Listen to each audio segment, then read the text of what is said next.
आज के इस वीडियो में हम लोग बात करने वाले हैं how to cancel the GST registration. जी हाँ, तो कई बार क्या होता है, बिजनेस अपने लिए जीएसटी का रजिस्ट्रेशन तो ले लेते हैं, लेकिन कभी उनका बिजनेस चल नहीं पाता है और जिसकी वजह से उनको अपना जीएसटी कैंसिल करना पड़ता है। तो गाइस, आज के इस वीडियो के अंदर हम लोग जानेंगे कि क्या चीजें आपको चेकआउट करनी चाहिए जीएसटी को कैंसिल करने से पहले, क्या रीजन हो सकते हैं आपके जीएसटी को कैंसिल करने को लेकर। मैं आपको live step by step process बताने वाला हूँ जीएसटी की कैंसिलेशन की एप्लीकेशन का, और जैसे एक बार आपका जीएसटी कैंसिल हो जाता है तो उसके बाद में आपको क्या स्टेप्स लेने हैं, ये सारी चीजें जानने को मिलेगी आपको एक ही वीडियो के अंदर। इस वीडियो को शुरू करने से बताना चाहूंगा, अगर आप लोग एक टैक्स एक्सपर्ट की मदद से अपने जीएसटी का रजिस्ट्रेशन कैंसिलेशन करवाना चाहते हैं, लिंक मैं आपको सिंपली डिस्क्रिप्शन बॉक्स में प्रोवाइड कर दूंगा। तो चलिए गाइस शुरू करते हैं। सो देखिए गाइस, पहली चीज यहाँ पे आपको तीन चीजें यहाँ पे जरूर चेक करनी चाहिए जब भी आपको अपनी जीएसटी का रजिस्ट्रेशन कैंसिलेशन करवाना हो। पहली चीज ये कि आपने सारी जीएसटी रिटर्न यहाँ पे फाइल कर रखी हो। तो अगर लेट्स सपोज अगर आपने जीएसटी की रिटर्न अभी तक फाइल नहीं की है, आपके ऊपर पेनल्टी वगैरह लगी हुई है, तो भाई आपके लिए तो यही एप्लीकेबल होगा कि आपको सारी रिटर्न फाइल करनी पड़ेगी, सारी पेनल्टी भरनी पड़ेगी और सब कुछ क्लियर करना पड़ेगा, तभी आप यहाँ पे अपना जीएसटी रजिस्ट्रेशन लीगली तरीके से कैंसिल कर पाओगे।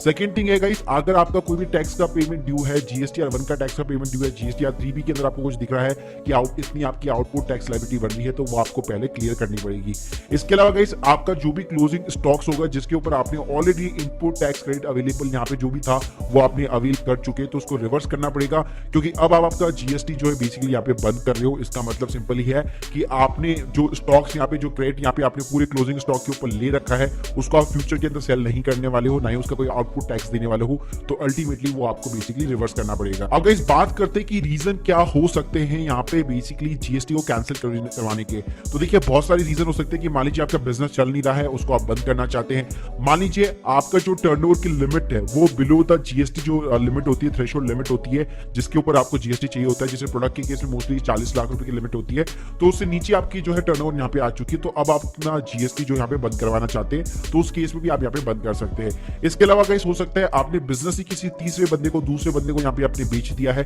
तो उस केस में भी अपना जीएसटी उस बंदे के नाम पे ट्रांसफर करवाने के लिए कोई भी तरीका नहीं होता है, क्योंकि ये पैन बेस पे बेसिकली इशू होता है, तो उस केस में भी आपको अपना जीएसटी बंद करना पड़ेगा। इसके अलावा अगर लेट्स सपोज अगर आपने एंटिटी यहाँ पे चेंज की है, पहले आपकी सिंपली प्रोप्राइटरशिप फर्म थी या पार्टनरशिप फर्म थी, अब आप जो है एक बड़ी कंपनी बनाने जा रहे हैं, एक प्राइवेट कंपनी बनवाने जा रहे हैं, तो उसके अंदर भी आपको एक नया जीएसटी नंबर लेना पड़ेगा, क्योंकि सेम जो जीएसटी नंबर है वो एप्लीकेबल नहीं हो सकता है, तो उस केस में भी आपको प्रोप्राइटरशिप का बंद करना पड़ेगा, प्राइवेट कंपनी के लिए नया जीएसटी नंबर लेना पड़ेगा। ये बहुत सारे रीजन हो सकते हैं अगर आप जीएसटी नंबर को कैंसिलेशन करवाना चाहते हैं। अब इस बात करते हैं कि प्रोसेस क्या है इसका, तो देखिए सिंपली 2 स्टेप में काम करेगा। एक स्टेप में आपको एप्लीकेशन फाइल करनी है, दूसरे स्टेप में सिंपली इसको गवर्नमेंट अप्रूव करता है या फिर डिसअप्रूव करता है। अब इस एप्लीकेशन फाइल करने के लिए जो मैंने आपको पहले चीजें बताई वो सारी कंप्लीट होनी चाहिए, आपकी रिटर्न्स एकदम फुलफिल होनी चाहिए। तो गाइस, उसके बाद में आपको क्या करना है, सर्विस वाले सेक्शन के अंदर जाना है, यहाँ पे आपको मिलेगा रजिस्ट्रेशन वाला टैब, यहाँ पे आप देख सकते हैं application for the cancellation of the registration, इसके ऊपर आपको सिंपली क्लिक करना है। तो आप देख सकते हैं गाइस, ये मेरी यहाँ पे एप्लीकेशन खुल चुकी है और यहाँ पे ड्यू डेट भी दिखा रहा है इसको कंप्लीट करने की, तो उससे कोई इतना ज्यादा मैटर नहीं करता है, आपको सिंपली ये 3 टैब को यहाँ पे फिल आउट करना है। तो गाइस, यहाँ पे सबसे पहली चीज मुझेगा address for the future correspondent. तो देखिए, अगर आप अपना बिजनेस बंद कर रहे हो सकता है आपका यहाँ पे जो प्रिंसिपल प्लेस वाला एड्रेस हो वो कोई आपकी शॉप हो जो रेंटेड पे आपने ले रखी हो, अब वो बंद होने जा रही है, तो यहाँ पे अगर फ्यूचर के अंदर गवर्नमेंट अगर आपको कांटेक्ट करना चाहती है तो किस एड्रेस के ऊपर करे, तो वो एड्रेस आपको यहाँ पे डालना पड़ेगा। अगर वो सेम एड्रेस है तो इसके ऊपर सिंपली चेक कर दीजिए, तो पूरा ऊपर वाला एड्रेस नीचे कॉपी और पेस्ट यहाँ पे हो जाता है। उसके बाद में गाइस, यहाँ पे आपसे पूछेगा कैंसिलेशन की डिटेल्स की, रीजन क्या देना चाहते हैं आप कैंसिलेशन के लिए। तो देखिए, यहाँ पे बहुत सारे रीजन है और जो भी आप सेलेक्ट करेंगे उसी के अकॉर्डिंग नीचे जो चीजें हैं यहाँ पे बदल दी जाएगी। फॉर एन एग्जांपल, मैं अपना बिजनेस यहाँ पे बंद कर चुका हूं, तो तीसरा वाला ऑप्शन आपको दिखाई देता है discontinue of the business and closure of business. तो गाइस, जैसे इसके ऊपर आप क्लिक करेंगे तो आप देख सकते हैं कब से आप इस रजिस्ट्रेशन को जो है कैंसिल करना चाहते हैं, तो आपको डेट डालनी है। मान लीजिए मैं 28 तारीख से यहाँ से कैंसिल करना चाहता हूँ, फिर नीचे जाऊंगा तो यहाँ पे आप देख सकते हैं वैल्यू ऑफ द स्टॉक्स आ रहा है। तो ये चीजें क्या है, अगर आपके कोई भी क्लोजिंग स्टॉक्स है उसके ऊपर कोई भी टैक्स वगैरह पेबल है बेसिकली, तो वो यहाँ पे आपको डिटेल्स डालनी है और वो यहाँ पे आपको सेट ऑफ कराना पड़ेगा, जो कि नॉर्मली आपके केस में एप्लीकेबल नहीं होगा। तो इन सबको आपको ब्लैंक छोड़ना और कुछ भी नहीं करना।